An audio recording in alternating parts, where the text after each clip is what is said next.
Sure. Bobby Mack with the $5 super chat. Bobby Mack, we appreciate it. He says, Internet question of the day. If we had a draft and everyone is eligible, would Ohio State have 5 of the top 7 draft picks today? So I don't know how much you follow the draft, Greg, but this has been a bit of a topic for Ohio State a little bit lately because you do have Jeremiah Smith, Carnell Tate, Julian Sayin, Yeah. Arvell Reese, Sonny Stiles. I'm probably running out of names at this point, but there's many of them. Caleb Downs, how can I forget?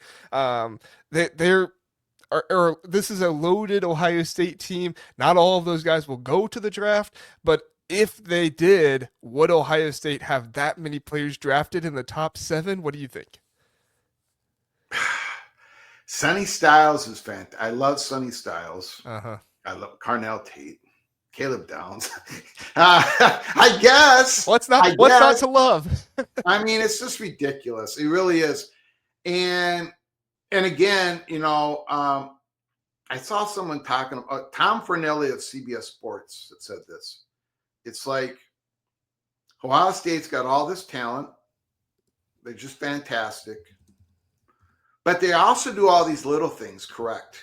I mean, they it's hard to describe, and I'm not going to waste anyone's time, but the Buckeyes are really like, they have this.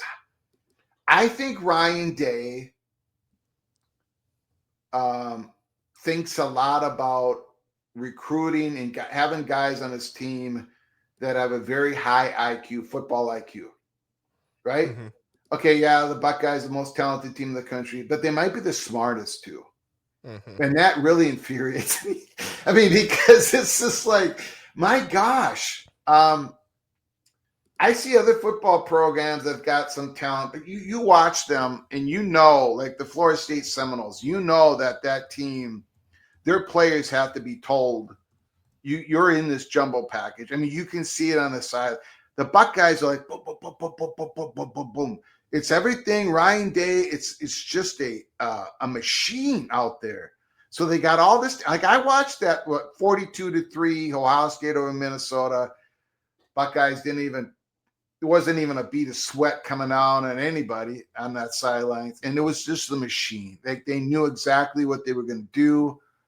I'm sorry. Get back to your question. Yes, sure. Why not? 5 out of 7 sounds good to me, Bobby. I agree with you. I think that's one of the things that gets overlooked about this Ohio State team and Ryan Day in particular with the guys that he's recruiting right now. There's a lot of Ohio State fans that have been not happy with the way the recruiting has gone Really? this season. Please. They were barely in the top 10. They were hoping to go out there and pay guys a little bit more after they paid $20 million. They've been trying to follow the revenue sharing a little bit more, so they've not been quite as aggressive with the NIL. But now you have guys like Jay Timmons. They just got the defensive lineman Ruffin today, he's really good. He's only a top 200 player, but he is underrated. I think he could be a top 100 player in the country, if you ask me. And they're starting to creep back up there to the top 5. But I don't think Ryan Day recruits off the recruiting rankings. I'm with you. He recruits off of smart football Yes. players, guys that are disciplined, guys Yeah. that are going to come in, be good culture pieces, because he doesn't want guys that are going to come in and not take it seriously. I just read an excerpt from a book today where Will Howard was saying that basically the entire time in practice, Ryan Day just basically spends the entire time chewing everyone out and just basically saying everything they do is not good enough.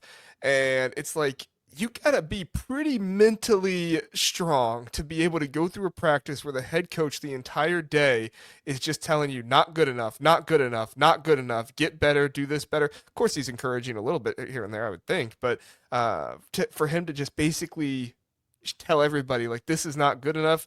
That's why you don't see the slip ups against Purdue. That's why you don't see the slip ups against, sorry, Greg, but Minnesota. Like, that's why you don't see the slip ups against some of these teams, because every single time they touch the field, Ryan Day is telling these guys, it's not good enough, get better. Yeah. And that's a very powerful motivator. Yeah. And it kind of like the opposite to me is Nebraska. Maybe they've changed a little bit under Matt Rule, but under Scott Frost and Riley, they would have a top 20 recruiting, 15, 25. I think it's usually in the low 20s lately. And but they were getting guys that 4-star players that the bigger programs just passed up because there was too much issues. Like just Buckeyes and Michigan and the Lions would say, nah, we'll go somewhere else.